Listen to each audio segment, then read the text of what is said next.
Ladies and gentlemen, today we are going to discuss the Colts' bad habits, man. The Colts, in order to take this next step, some of these bad habits got to go. And there's a few of them that you guys might know where I'm coming from. And hopefully you guys can understand where I'm coming from as well. But you guys may have some other points that I might not address in this video, so feel free to do so in the comment section at the end of the video. Please watch the video. Also like and subscribe if you're new as well. And also just comment. Let's go ahead and hop into the Colts' bad habits that they have to adjust going into next season. Now, I'm not going to have them in chronological order. I'm just going to go from the ideas that pop in my head when they get there. So the first one I think about is the wide receivers, right? So the wide receivers, they have to be consistent. That's one thing that has to go, that is a bad habit, is inconsistency at the wide receiver position. And in order to win these games and step up in this tough schedule, we have to be consistent at the wide receiver role. There's no true number one wide receiver on the Indianapolis Colts unless you use T.Y. Hilton as that, and I give him credit because I think he is the number one wide receiver. But we do have at least 3 to 4 number 2 wide receivers on our roster. And in order to take that next step, because by the looks of it, it looks like we're not going to go get another wide receiver, I think we need to be more consistent there. And that comes with game plan as well. And the next thing I want to address is the game planning. When it comes to the offense, last year, now, of course, we have a new quarterback and offensive coordinator. I get that, so that might change. But last year, we kind of strayed away from the game plan. There was a few games where we could have ran by committee. I felt like, the wide receiver screen that we ran often last year, it was there, but we didn't have the right people to plug in and actually use it to facilitate what we wanted to do. So next year, we have Paris Campbell, Michael Pittman Jr., all these fast guys that can actually use it, the right way. I feel like it'll be more effective. But, sometimes we have to switch it up. We have to switch it up on offense because, we got our offense pretty much got discovered a lot last year without even trying. And it was bad because, we was like a one strict game plan type of team. So I think we got to open up the playbook next year. And that's one of the bad habits that we had last year. It's not really opening up the playbook. Now, of course, we did lack that with, the lack of OTAs, Phillip Rivers not being mobile and all these good things. Of course, and his arm strength as well. So we couldn't really open up the playbook, and I get that. So that was a bad habit. So I hope we can adjust to that next year. Another thing another bad habit is Carson Wentz.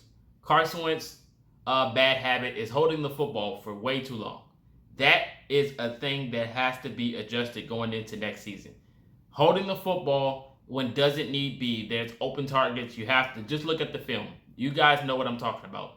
I think if he can adjust if he can fix that going into next season, I think we will have a way better season than what we're predicting. If he doesn't hold the football for more than 5 years, I think, being like the gunslinger he is, if he's really quick on those passes, some of those lead passes, I think it'll be more effective for the offense. And I think that will be a good thing for the Colts going into the future. I really do. So that's a bad habit for Carson Wentz. Holding the football for way too long. That has to stop. Going on to another one, the defense. The defensive side, soft coverages. That's a very bad habit. And that's kind of like on the coordinator's fault. We have soft coverages last year, a lot. And that was kind of the reason why we was getting dotted up by certain teams. Like even suspect quarterbacks that were like mid-tier, they weren't even that good. We were getting dotted up by maybe mid-tier quarterbacks last year. And that's not a good thing. Even week one, Gardner Minshew was looking impressive to me. He was dotting us up. Sam Darnold. You can go down the list of how many quarterbacks was dotting up them soft coverages because we relied on the pressure. That has to stop. Like, look, it works sometimes, but the soft coverages, you have to switch it up. You have to. That's a bad habit that cannot go next season with this schedule. The way it's looking, we cannot have that. We can't. We have to adjust the soft coverages. That has to be a thing to adjust, seriously, because if we don't, we're in deep water, we're on thin ice, we're in trouble, pretty much, basically. The soft coverages. Another thing, tackling. The tackling last year was bad. It was bad in my opinion. The tackling was bad. the angles that we were going after. We weren't quick enough, weren't agile, weren't really athletic. Like the tackling angles were just, it was god awful in my opinion. I think the tackling should be adjusted. Hopefully this offseason they really got in the lab. Now this is no slander to all the players on the team, but from my perspective watching the game, the tackling angles were terrible. The Baltimore Ravens game, for example, it was really bad. Now, of course, look at who we're going against, pretty much unstoppable. But there were some times when we played Matthew Stafford, where we could have got. Well, now look, we pretty much destroyed that game. But there were certain games like that one where it was like we could have did better at tackling. We could have did better at tackling. So that's another bad habit. The bad angles on those tackles last year. Hopefully that gets fixed. Another bad habit was the pass rush, of course. The pass rush, the formations we were lined up in, or whoever was on certain sides.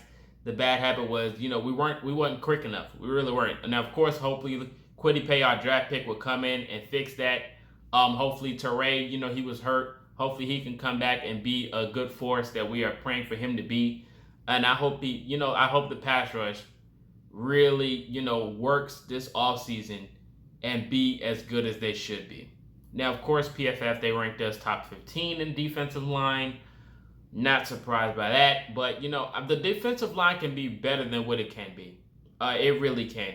So hopefully we can, just turn the gears next year and really, really go out there and perform better than what they are predicting. Another bad habit I just thought about is Rockison discipline. The corners have to be disciplined, man. Even the safeties, we have to be disciplined. There was a lot of costly penalties. Even the pass rush, there was a lot of the offensive line too. We got some false starts last year. I think we need to be more disciplined going into these games. Now, I'm not a genius. I'm not a coach, but watching these games, discipline, mental notes. I think that plays a big role in these games. The Bills game, of course, we're talking about Teray here. Even throughout the season, the costly holding, the defensive flags, the holdings, the pass interferences were just not needed in certain moments. So all these things, game management. Oh God, that's another habit I just thought about. We have to manage the game. We have to manage the game. Now, of course, on the fly, you adjust and you try to go for it all on certain plays, but you have to manage the game next season. We have to. We can't go for it every time. We can't. If the points are there, take them. Take them. Look, 3rd and 1, 4th and 1, understand. But I think if we manage the game better next season, we'll have a way better record. Just me thinking, period. Just my thoughts. But you guys let me know your thoughts in the comment section. The Colts bad habits. Let me know the bad habits that I didn't name in the comment section. You guys let me know in general, what can we do to be a better team going into next season? Point blank, period. But let me know your thoughts in the comment section. This is Marcus, and until next time, you've been Culture Shock.